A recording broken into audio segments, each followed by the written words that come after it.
हम लोग पिछले क्लास में पढ़ चुके हैं प्रिंसिपल ऑफ मैथमेटिकल इंडक्शन। अब हम लोग को पढ़ना है सम्मिश्र संख्याएं, कॉम्प्लेक्स नंबर। कॉम्प्लेक्स नंबर में हम लोग एक एक बात का अध्ययन करेंगे। हम लोग सबसे पहला नंबर हम लोग पढ़ेंगे सम्मिश्र संख्या। सम्मिश्र संख्या किसको कहते हैं और उसके बारे में थोड़ा हम लोग जानकारी प्राप्त करेंगे। जैसे देखिए, वैसी संख्या, वैसा नंबर आप विचार कीजिए, कंसीडर कीजिए जो x प्लस आई वाई के फॉर्म में हो, जहां x y belongs to r, मतलब x और y रियल नंबर है और तथा i डिनोट करता है रूट अंडर -1 को। रूट अंडर -1 को किससे डिनोट किया जाता है? i से। अब देखिए, तो ऐसा कोई भी संख्या देखिए तो हम लोग कहते हैं कि x प्लस आई वाई जिस इस फॉर्म में जो भी संख्या हो वो कॉम्प्लेक्स नंबर कहलाता है और उसमें x और y बिलोंग्स टू क्या होता है? r, तथा i रूट -1 को रिप्रेजेंट करता है। अब देखिए, ये जो i है इसके बारे में समझे थोड़ा सा। वो i नहीं है बाबू, उसको इस तरीके से डिनोट किया जाता है, इसको हम लोग बोलेंगे आयोटा। ये क्या है? आयोटा। लेकिन आई जैसा लिख के काम चलाते हैं, चलता है, उसमें कोई प्रॉब्लम नहीं है, लेकिन ओरिजिनल में है ये आयोटा। अब देखिए, इसमें जो x प्लस आई वाई के फॉर्म में कुछ एग्जाम्पल हम लोग लें। जैसे देखिए, किसी भी कॉम्प्लेक्स नंबर को हम लोग z से रिप्रेजेंट करते हैं प्रायः। अब देखिए, इसको निरूपित z से करते हैं तो देखिए, एक कॉम्प्लेक्स नंबर लेते हैं 3 प्लस i4। ये कॉम्प्लेक्स नंबर है कि नहीं, इसके बारे में सोचेंगे। तो देखिए, ये आपके पास रियल नंबर है तो x हो गया रियल नंबर, y i का कोफिशिएंट जो y है, y के जगह पर 4 है, तो 3 भी रियल नंबर है, 4 भी रियल नंबर है, तो हम लोग कहेंगे कि ये कॉम्प्लेक्स नंबर है। अब देखिए, बिल्कुल इसी तरीके से मान लीजिए z equal to 3 minus i4 रहे, तो यहां पर जरा सा सोचिए, x इक्वल टू क्या है? 3 और y इक्वल टू क्या है? -4 है। जो i का कोफिशिएंट होता है, जैसे इसको आप ऐसे लिख सकते हो 3 प्लस i -4, तो x के पोजीशन पर क्या है? 3, y के पोजीशन पर क्या है? -4। तो यहां पर x इक्वल टू 3 है, y इक्वल टू क्या है? -4 है, तो 3 भी रियल नंबर है, -4 भी रियल नंबर है, तो हम लोग कहेंगे कि ये कॉम्प्लेक्स नंबर है। अब देखिए, आपसे क्वेश्चन कर दिया जाए कि z1 इक्वल टू 5 ये कॉम्प्लेक्स नंबर है कि नहीं, तो इसे भी हम लोग कह सकते हैं कि कॉम्प्लेक्स नंबर है। क्यों? क्योंकि इसे हम लोग x प्लस आई वाई के फॉर्म में लिख सकते हैं। देखिए, 5 को लिख सकते हैं 5 प्लस i0। यहां पर देखिए, x के जगह पर क्या है? 5, y के जगह पर क्या है? 0। अब देखिए, तो इस तरीके से आप लोग एक स्टेटमेंट याद रखें, ये 5 क्या है बाबू? रियल नंबर है। किसी भी रियल नंबर को हम लोग बोल सकते हैं कि वो कॉम्प्लेक्स नंबर है। कोई भी वास्तविक संख्या हो उसको बोला जा सकता है कि कॉम्प्लेक्स नंबर है, लेकिन सभी कॉम्प्लेक्स नंबर को वास्तविक संख्या नहीं बोलेंगे। अब देखिए, तो हम लोग कॉम्प्लेक्स नंबर समझे, तो मान लीजिए कि कोई कॉम्प्लेक्स नंबर z है, z equal to x plus i y है। इसके बारे में थोड़ा सा और अध्ययन करें। अभी हम लोग क्या सीखे हैं? डिफिनेशन सीखे हैं कि वैसी संख्या जो x प्लस आई वाई के फॉर्म में हो उसको हम लोग कॉम्प्लेक्स नंबर बोलते हैं। दूसरा चीज ये सीखे कि एग्जाम्पल एक दो लिए कि कॉम्प्लेक्स नंबर है कि नहीं। एक स्टेटमेंट ये सीखे कि वास्तविक संख्या को कॉम्प्लेक्स नंबर बोल सकते हैं, लेकिन कॉम्प्लेक्स नंबर को वास्तविक संख्या नहीं बोल सकते हैं। अब देखिए, यहां है z equal to x plus i Y.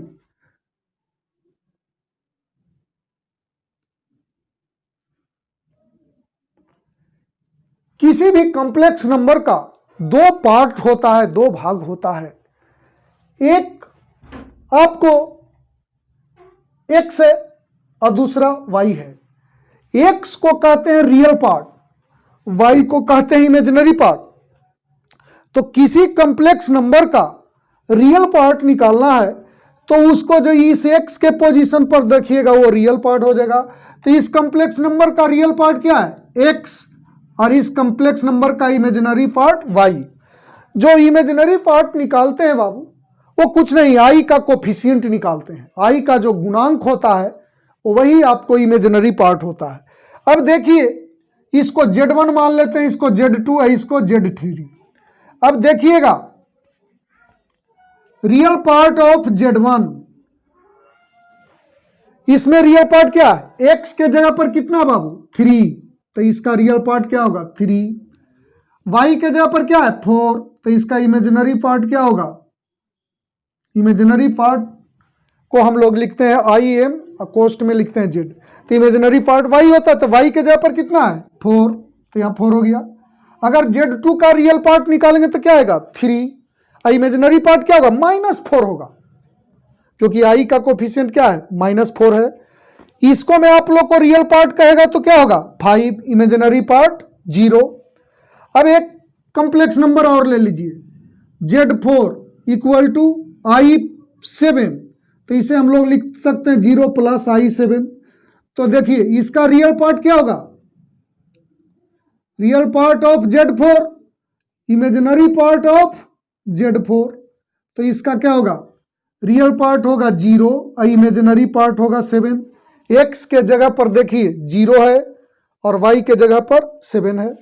तो हम लोग ध्यान से अगर देखें तो अभी हम लोग सीखे हैं कि कोई कॉम्प्लेक्स नंबर का रियल पार्ट क्या होता है और इमेजिनरी पार्ट क्या होता है। जैसे कोई कॉम्प्लेक्स नंबर अगर x + i y है तो उसका रियल पार्ट x हुआ, इमेजिनरी पार्ट y हुआ। सीधा सीधा यही बात समझें। अब रहा बात, एक बात याद रखिएगा, प्योरली रियल, कोई भी कॉम्प्लेक्स नंबर प्योरली रियल कब कहलाएगा? प्योरली का हिंदी होता है विशुद्ध वास्तविक।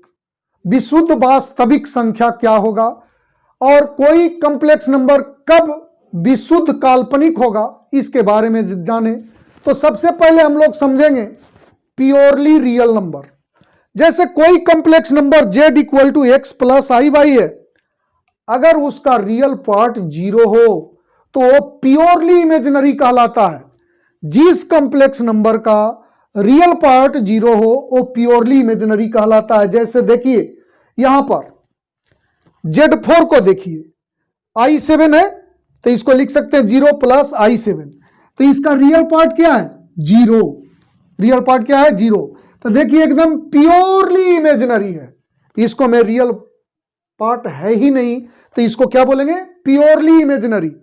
अब देखिए इस पर ध्यान दीजिए, z3 पर इसका इमेजिनरी पार्ट 0 है तो इसको बोलेंगे प्योरली रियल। अब ध्यान से सुने, किसी कॉम्प्लेक्स नंबर का रियल पार्ट 0 हो तो प्योरली इमेजिनरी होता है। किसी कॉम्प्लेक्स नंबर का इमेजिनरी पार्ट 0 हो तो उसको प्योरली रियल बोलते हैं। तो अभी तक जो भी हम लोग पढ़े हैं बाबू, 1 मिनट के अंदर में सारा चीज को फिर से रिवाइज मारे। तो हम लोग पढ़े हैं पहला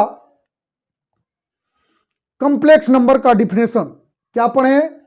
वैसी संख्या जो x + i y के रूप में हो, जहां x y belongs to r और i √-1 को रिप्रेजेंट करता है।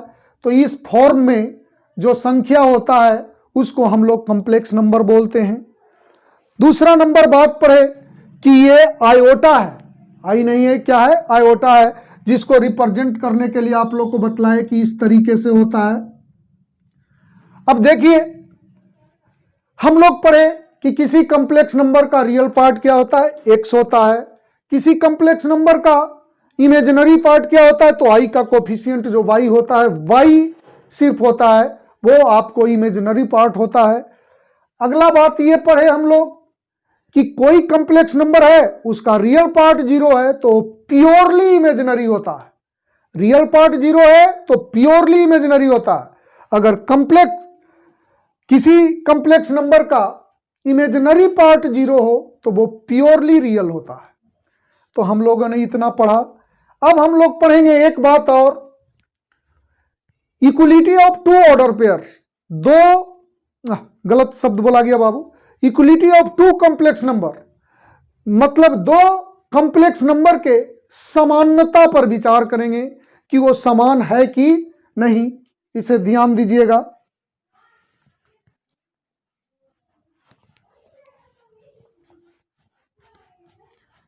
सबसे पहले देखिए, मान लीजिए कि एक कॉम्प्लेक्स नंबर Z1 है x1 प्लस i/1, दूसरा कॉम्प्लेक्स नंबर है Z2 x2 प्लस i/2। अब सीखें कि ये दोनों Z1 और Z2 इक्वल कब होगा। तो Z1 Z2 इक्वल का मतलब कि x1 plus i/1 equal to x2 plus i/2। अब देखिए, ये दो कॉम्प्लेक्स नंबर इक्वल तभी होंगे जब दोनों का रियल पार्ट इक्वल हो। क्या हो? x1 इक्वल टू x2, इसका रियल पार्ट x1 है, इसका रियल पार्ट x2 है, एंड इमेजिनरी पार्ट इक्वल होना चाहिए, y1 इक्वल टू y2। मतलब दो कॉम्प्लेक्स नंबर इक्वल तभी कहलाता है, बराबर तभी कहलाता है जब दोनों का रियल पार्ट बराबर हो और दोनों का इमेजिनरी पार्ट बराबर हो। ये याद रहेगा आप लोग को कि दो कॉम्प्लेक्स नंबर इक्वल तभी कहलाता है जब दोनों का रियल पार्ट इक्वल हो और दोनों का इमेजिनरी पार्ट इक्वल हो। अब देखिए, तो हम लोग कॉम्प्लेक्स नंबर के बारे में थोड़ा सीखे। अब आई के पावर के फॉर्म में आई के बारे में हम लोग देखें। जैसे हम लोग पढ़े √-1 से डिनोट करते हैं, इसको इतना से रिप्रेजेंट करते हैं, √-1 को आई से रिप्रेजेंट करते हैं। आई नहीं, उसको समझेंगे कि वो क्या है, आयोटा है। अब देखिए, तो दोनों ओर स्क्वायर कीजिए, तो आई स्क्वायर इक्वल टू क्या होगा, -1। आई स्क्वायर इक्वल टू क्या लिखेंगे, -1। आई क्यूब लिखेंगे आई स्क्वायर इंटू आई, तो हो गया आई स्क्वायर के जगह पर -1 लिखेंगे, आई इंटू आई, तो माइनस आई आ गया। आई टू द पावर 4 को लिख सकते हैं आई स्क्वायर का स्क्वायर, तो -1 का स्क्वायर इक्वल टू 1। ये 4 तक आप लोग याद रखेंगे। √-1 को आई से रिप्रेजेंट करते हैं, तो दोनों ओर वर्क करेंगे तो i square equal to -1। I cube को बाबू लिख सकते हैं आई स्क्वायर इंटू आई, और आई स्क्वायर के जगह पर -1 लिख दिए, उसमें आई से मल्टीप्लाई करेंगे तो माइनस आई हो गया। आई टू द पावर 4 को लिख सकते हैं आई स्क्वायर का स्क्वायर, तो आई स्क्वायर क्या है, -1, तो -1 का स्क्वायर 1 हो गया। ये तो 4 तक आप लोग डायरेक्ट याद रखें। अगर कोई पूछ दे कि आई स्क्वायर, तो -1, आई क्यूब -आई, आई टू द पावर 4 1। अगर आपको कोई बड़ा पावर में, जैसे देखिए आई टू द पावर 101 है, ऐसा हो तो आप लोग इसे ऐसे लिख सकते हैं i square whole to the power 50 into i. अब देखिए आई स्क्वायर क्या होता है, -1 इंटू आई। अब देखिए -1 के पावर अगर इवन नंबर है, कोई भी संख्या है, तो वो +1 हो जाता है, तो इतना का वैल्यू 1 हो गया इंटू आई, आई आ गया। तो हम लोग के पास कितना भी आई के पावर दिया रहे, हम लोग आसानी से निकाल सकते हैं। अब एक चीज देखिए, हम लोग को इसके बाद पढ़ना है सम्मिश्र संख्याओं का बीजगणित। सम्मिश्र संख्याओं का बीजगणित मतलब, इसका मीनिंग समझे बाबू, अलजेब्रा ऑफ कॉम्प्लेक्स नंबर्स।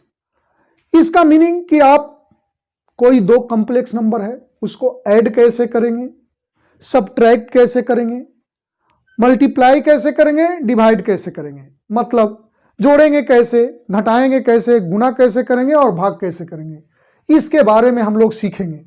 तो देखिए, सबसे फर्स्ट नंबर ऐड करने के लिए हम लोग सीखे। मान लीजिए Z1 है x1 plus i/1 and Z2 है x2 प्लस i/2।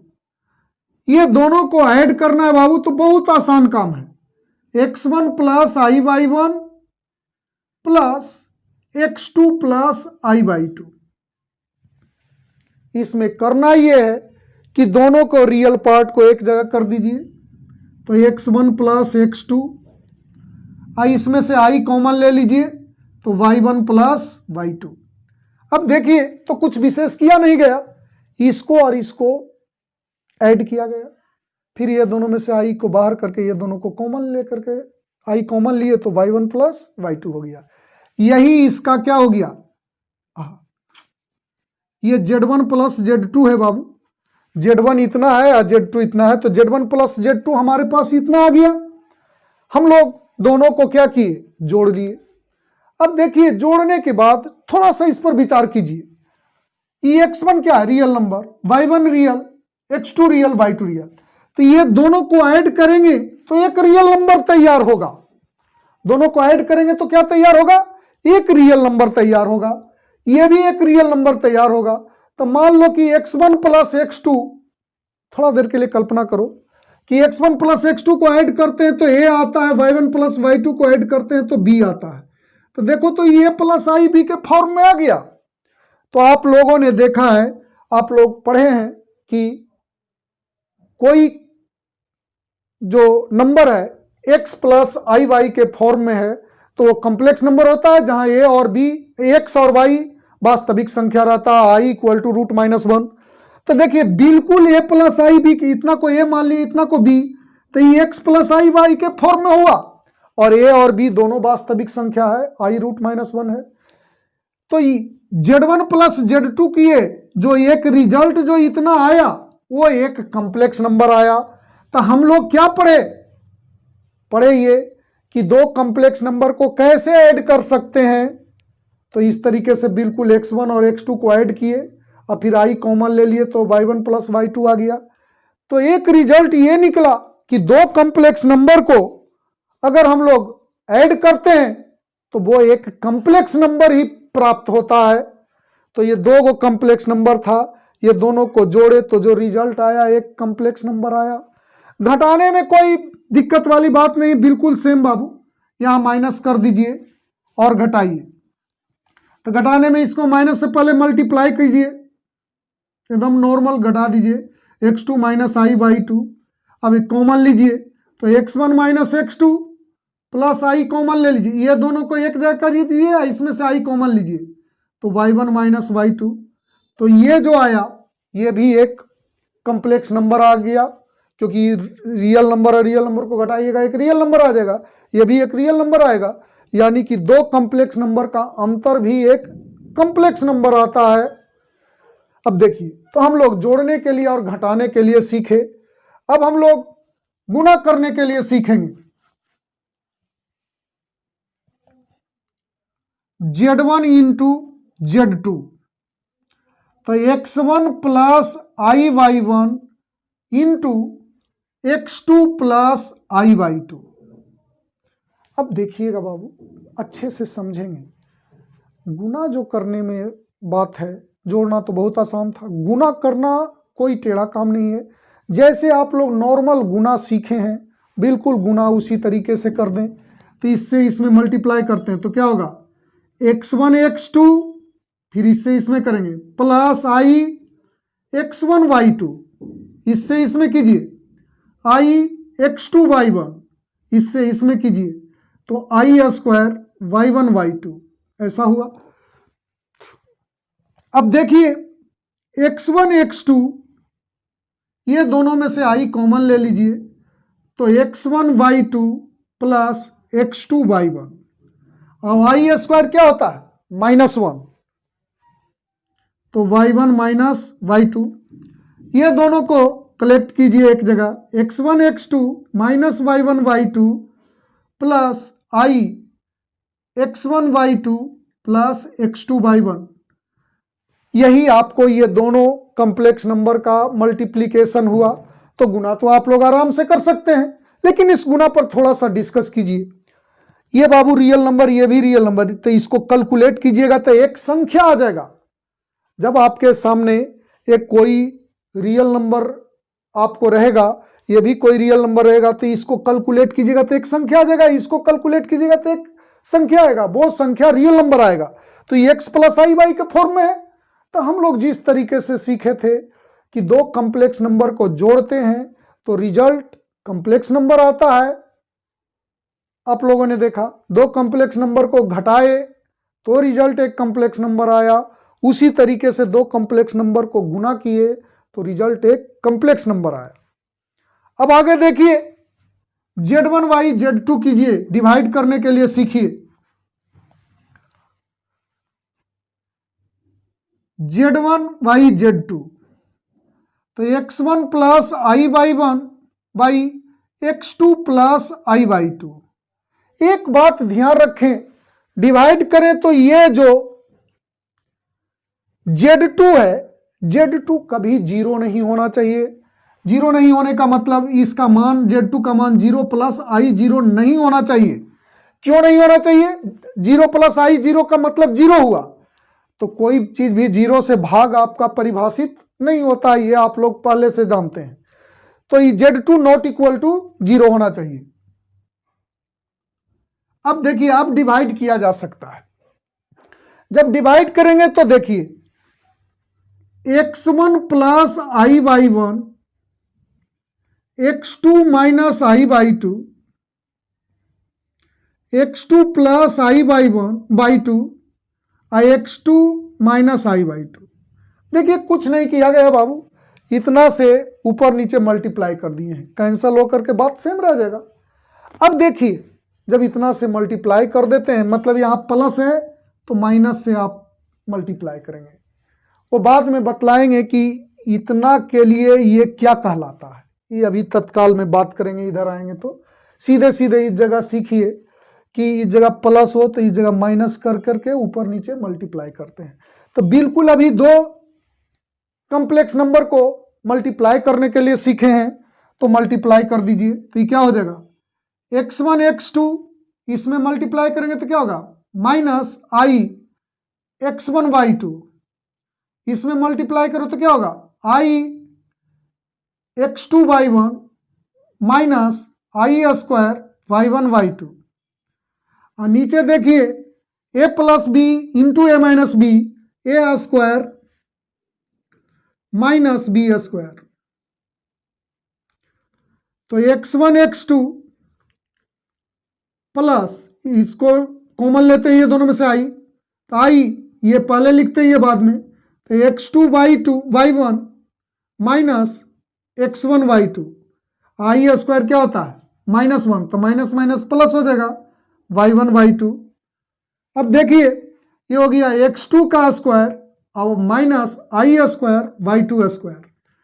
अब देखा जाए x1 x2 plus y1 y2 plus i x2 y1 minus x1 y2 y x2 का स्क्वायर प्लस y2 का स्क्वायर। इसे अलग अलग कीजिए, x1 x2 plus y1 y2 y x2 का स्क्वायर प्लस y2 का स्क्वायर प्लस i इतना बटा इतना कर दिए, i इतना बटा इतना करेंगे, तो x2 y1 minus x1 y2 y x2 का स्क्वायर प्लस y2 का स्क्वायर। ये देखिए दो कॉम्प्लेक्स नंबर को भाग किए तो इतना आ गया, इस तरीके से डिवाइड करते हैं। तो हम लोग चारों चीज सीख लिए, सम्मिश्र संख्याओं के बीजगणित सीख लिए। बीजगणित में क्या सीखे हम लोग, जोड़ने के लिए सीखे, घटाने के लिए सीखे, गुणा करने के लिए सीखे और भाग देने के लिए सीखे। उसमें एक कंसेप्ट हम लोग ये सीखे कि दो कॉम्प्लेक्स नंबर को जोड़ते हैं तो रिजल्ट कॉम्प्लेक्स नंबर आता है, घटाते हैं तो भी कॉम्प्लेक्स नंबर आता है, गुना करते हैं तो भी कॉम्प्लेक्स नंबर आता है और भाग करते हैं तो भी कॉम्प्लेक्स नंबर आता है। तो हम लोग ऑपरेशन तो सीख गए, अब उसके सिर्फ दो चीज का हम लोग नियम पढ़ेंगे, जोड़ का और गुना का। तो देखिए सबसे पहले हम लोग सीखेंगे दो कॉम्प्लेक्स नंबर को जोड़ के लिए नियम। पहला संबरक नियम। संबरक नियम मतलब क्लोजर लॉ। ये क्या होता है जो सुनो, ये संबरक नियम का पालन करता है। दो कॉम्प्लेक्स नंबर का जोड़ संबरक नियम का पालन करता है। तो पता कैसे करेंगे कि करता है, अगर जैसे हमारे पास सेट यहां कॉम्प्लेक्स नंबर है और दो कॉम्प्लेक्स नंबर को जोड़ें और रिजल्ट कॉम्प्लेक्स नंबर आता है तो कहेंगे, मतलब उसी सेट का मेंबर आया तो कहेंगे कि कॉम्प्लेक्स, ये जो दो कॉम्प्लेक्स नंबर का जोड़ संबरक नियम का पालन करता है। अब इसके समझने के लिए आप लोग आ जाइए सीधे से इंटीजर नंबर पर। समुच्च आप लोग ले लीजिए इंटीजर नंबर। इंटीजर नंबर में क्या सीखे? 0 1 2 3 -1 -2 -3 ये होता है इंटीजर नंबर। तो कोई दो इंटीजर नंबर लीजिए और उसको ऐड कीजिए। जैसे ले लेते हैं 2 और 5, तो ऐड करते हैं तो 7 आया। 7 एक इंटीजर नंबर ही आया, तो कहेंगे कि इंटीजर नंबर के लिए जोड़ की जो संक्रिया है वो संबरक नियम का पालन करता है, क्लोजर लॉ का पालन करता है। बिल्कुल वैसे ही सोचिए, सेट आपके पास कॉम्प्लेक्स नंबर है और दो कोई भी कॉम्प्लेक्स नंबर को ऐड करते हैं तो रिजल्ट एक कॉम्प्लेक्स नंबर ही आता है। तो हम लोग कहेंगे कि समुच्च जो कॉम्प्लेक्स नंबर है उसमें जोड़ की जो संक्रिया है, जोड़ का जो ऑपरेशन है, वो आपको संबरक नियम का पालन करता है। दूसरा देखिए, क्रम विनिमय नियम। Z1 plus Z2 equal to Z2 plus Z1। ध्यान से समझिएगा, दो कोई कॉम्प्लेक्स नंबर ले लीजिए, उसमें अगर उन दोनों को जोड़िए और फिर उलट करके जोड़िए तो दोनों का वैल्यू हमेशा बराबर आएगा। तो Z1 plus Z2 equal to Z2 plus Z1 हो जाता है प्रत्येक कॉम्प्लेक्स नंबर के लिए। तो हम लोग कहेंगे कि सम्मिश्र संख्याओं के समुच्च में जोड़ की संक्रिया क्रम विनिमय नियम का पालन करता है, मतलब कम्यूटेटिव लॉ को होल्ड करता है। अगला नंबर बात करें साहचर्य नियम। यह साहचर्य नियम का भी पालन करता है।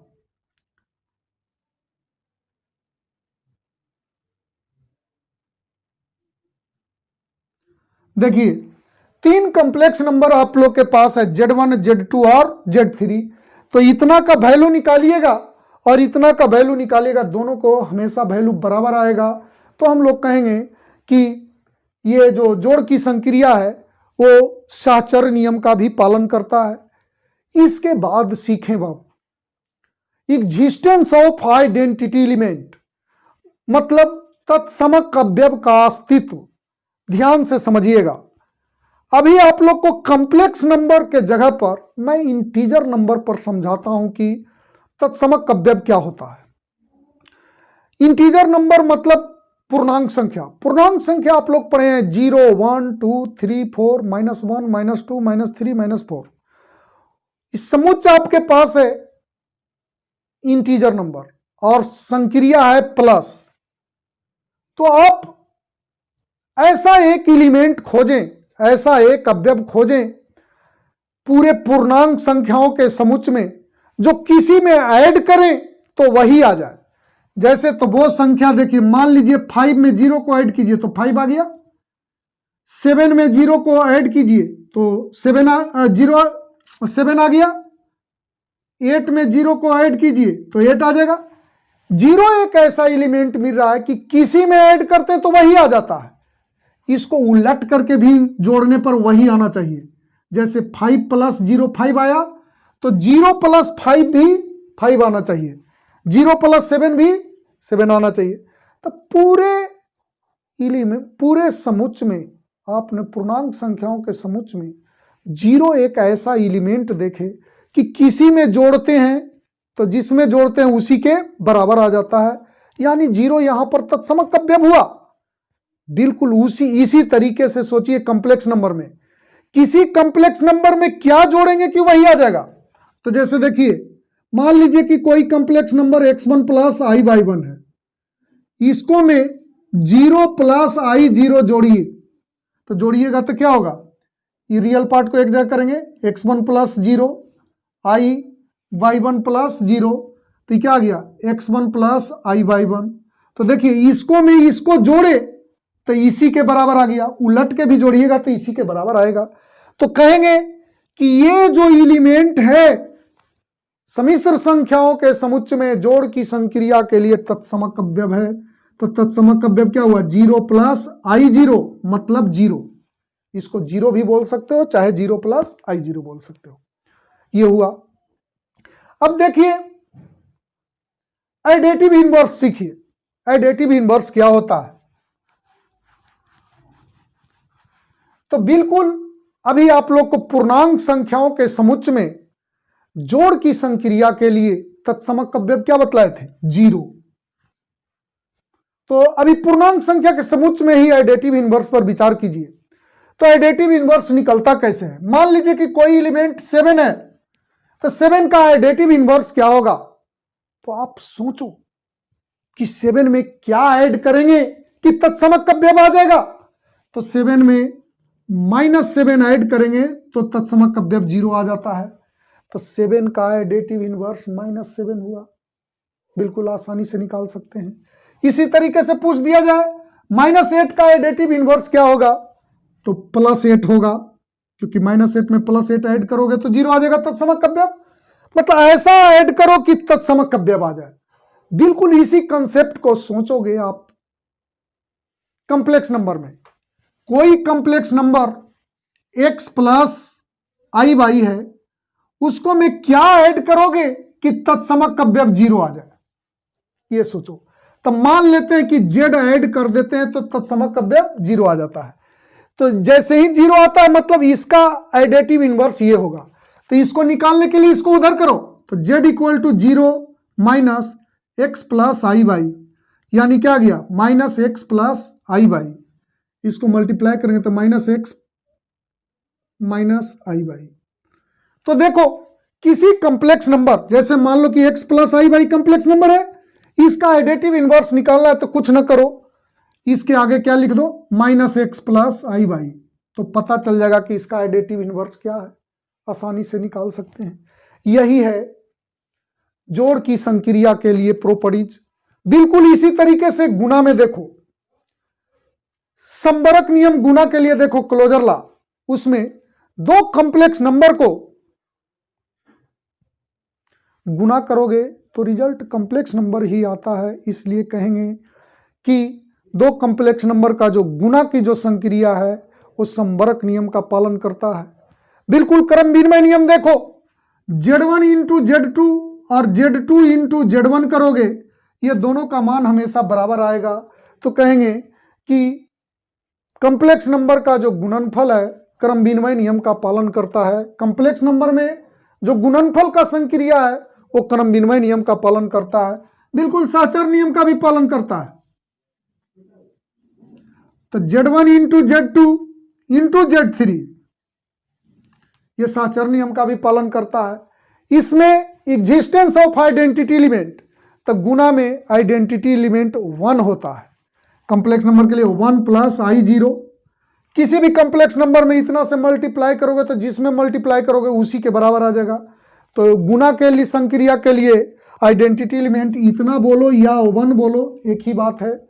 अब इनवर्स, जैसे कोई complex number x plus i y है, इसका इनवर्स निकालना है तो वहां जोड़ में जो इनवर्स निकालते थे उसको बोलते थे योगात्मक प्रतिलोम, एडिटिव इनवर्स। यहां गुणा में गुणात्मक प्रतिलोम बोलते हैं, उसको क्या बोलते हैं? गुणात्मक प्रतिलोम। इसको बोलते हैं मल्टीप्लिकेटिव इनवर्स। तो इसका मल्टीप्लिकेटिव इनवर्स मान लेते हैं z है, तो ये दोनों को मल्टीप्लाई करने पर आइडेंटिटी एलिमेंट आना चाहिए, और गुणा के लिए आइडेंटिटी एलिमेंट क्या बतलाए? 1। तो z = 1y x plus i Y होगा। तो कोई कॉम्प्लेक्स नंबर है उसका मल्टीप्लिकेटिव इनवर्स निकालना है तो 1 बटा कर दो, और 1 बटा करके बतलाए थे कि डिवाइड कैसे किया जाता है। तो x माइनस आई वाई से ऊपर नीचे मल्टीप्लाई कर देंगे, हो जाएगा। तो ये तो गुणा और जोड़ की संक्रिया के बारे में बात हो गया। हम लोग सीख लिए सभी कॉम्प्लेक्स नंबर के लिए ऑपरेशन सीख लिए। तो हम लोग ये काम और ये काम कंप्लीट कर लिए।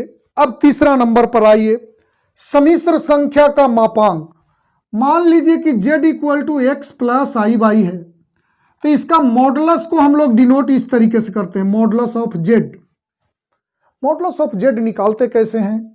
तो √x² प्लस y², आई के कोफिशिएंट का स्क्वायर लिखिएगा। जैसे एक एग्जांपल ले लीजिए, z equal to 3 plus i4, तो इसका मॉडुलस होगा रूट अंडर 3 का स्क्वायर प्लस 4 का स्क्वायर, तो ये हो गया 9 प्लस 16 25 स्क्वायर रूट 5।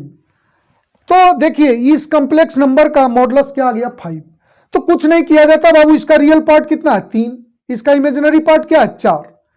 तो रियल पार्ट और इमेजिनरी पार्ट के वर्ग करो और उसका स्क्वायर रूट मार दो, जो आ जाए वही उसका मॉडुलस होता है। एक बात याद रखिएगा, मॉडुलस निगेटिव नंबर में, निगेटिव में नहीं लिखना है कभी, वो हमेशा क्या होता है पॉजिटिव होता है। तो मॉडुलस तो आसानी से आप लोग निकाल सकते हैं। अब देखिए एक संयुग्मी, देखिए दूसरा नंबर हम लोग को क्या पढ़ना है संयुग्मी मतलब कंजुगेट। तो इस कॉम्प्लेक्स नंबर का कंजुगेट देखो कितना आसानी से निकलता है। Z equal to x plus i y है, तो इसका कंजुगेट निकालना है तो जेड बार। जेड के कंजुगेट को हम लोग किससे रिप्रेजेंट करते हैं जेड बार। ऊपर एक छोटा सा लाइन खींच देते हैं तो कुछ नहीं होता बाबू, बिल्कुल सेम बात। जो यहां पर सिंबल है, चिन्ह अगर प्लस का है तो माइनस कर दो, माइनस है तो प्लस कर दो। तो इसका जेड बार क्या होगा एक्स माइनस आई बाई। अब देखिए मान लीजिए z equal to 3 minus 3 plus i4 है, तो इसका कंजुगेट क्या लिखेगा 3 माइनस i4, ये हो गया। मतलब ये प्लस है तो माइनस हो जाएगा। मान लीजिए z equal to 7 minus i8 है, तो जेड का कंजुगेट क्या होगा 7 प्लस i8। इस तरीके से हम लोग मॉडुलस और कंजुगेट निकाल सकते हैं। अब देखिए आप लोग को संयुग्मी के कुछ प्रॉपर्टीज पढ़ना है, मतलब प्रॉपर्टीज ऑफ कंजुगेट। तो Z1 प्लस Z2 का कंजुगेट, Z1 का कंजुगेट प्लस Z2 का कंजुगेट होता है। माइनस होता है तो अलग अलग हो जाता है, इनटू में अलग अलग हो जाता है। Z to the power n का कंजुगेट, तो Z के कंजुगेट के पावर n होता है, भाग में अलग अलग हो जाता है। इसको ध्यान दीजिए, Z into conjugate of Z modulus of Z का स्क्वायर होता है। जैसे ये प्रत्येक को बाबू प्रूफ कर सकते हैं। जैसे देखिए Z equal to x plus i by, तो Z का कंजुगेट क्या होता है x माइनस आई बाई। तो इसका मॉडुलस लेंगे तो क्या होगा root under x square plus y square. अब देखिए Z into conjugate of Z देखिए, तो x plus i by into x minus i by. तो इसको गुना करेंगे तो a plus b into a minus b, a square minus b square. तो x square minus i square y square. तो इसको लिखेंगे आई स्क्वायर माइनस 1 होता है तो प्लस 1 हो जाएगा। आई इसको लिख सकते हैं इतना x square plus y square का होल स्क्वायर, इतना के जगह पर मॉडुलस ऑफ जेड लिख सकते हैं। तो आ गया Z into conjugate of Z बराबर मॉडुलस ऑफ जेड का स्क्वायर। इसे प्रत्येक को प्रूफ कर सकते हैं। कैसे, बहुत सिंपल सी बात है। मान लेंगे कि Z1 equal to x1 plus i y 1, Z2 equal to x2 plus i by 2, दोनों को जोड़ेंगे या जो आएगा ऐड करने पर उसका कंजुगेट निकालेंगे, और Z1 का कंजुगेट निकालेंगे, Z2 का कंजुगेट निकालेंगे, उसको ऐड करेंगे, ये दोनों बराबर आ जाएगा। बिल्कुल ऐसे ही सब में। तो याद करना बहुत सिंपल है। देखो प्लस के लिए प्लस, माइनस के लिए माइनस, गुना के लिए गुना में, भाग के लिए भाग में। यहां देखो Z to the power n का कंजुगेट, तो Z के कंजुगेट के पावर n। इस तरीके से ये आप लोग दोनों का मापांक का और संयुग्मी का प्रॉपर्टीज याद कर लेंगे। इसका स्क्रीनशॉट आप लोग ले लेंगे, ये दोनों का प्रॉपर्टीज याद कर लेंगे। ऊपर तो कुछ नहीं, वो जो बतलाए हैं वो है। तो इस प्रकार आप लोग को जो एक्सरसाइज, आप लोग को जो सम्मिश्र संख्या में 5.1 जो पढ़ना है, उसका टोटल थ्योरी कंसेप्ट जो भी है वो कंप्लीट हुआ। अगले क्लास में आप लोग को प्रॉब्लम बतलाया जाएगा, और प्रॉब्लम बाबू बहुत आसान है। ये तो मैं बतलाने के लिए कुछ ज़्यादा बतला दिया आप लोग को। ये प्रॉपर्टीज ही सिर्फ याद रखिएगा, ऐसे आप लोग के बुक में दिया भी नहीं है प्रॉपर्टीज, लेकिन याद रखिएगा, अच्छी बात रहेगा। तो आप लोग को अगले क्लास में प्रॉब्लम बतलाते हैं।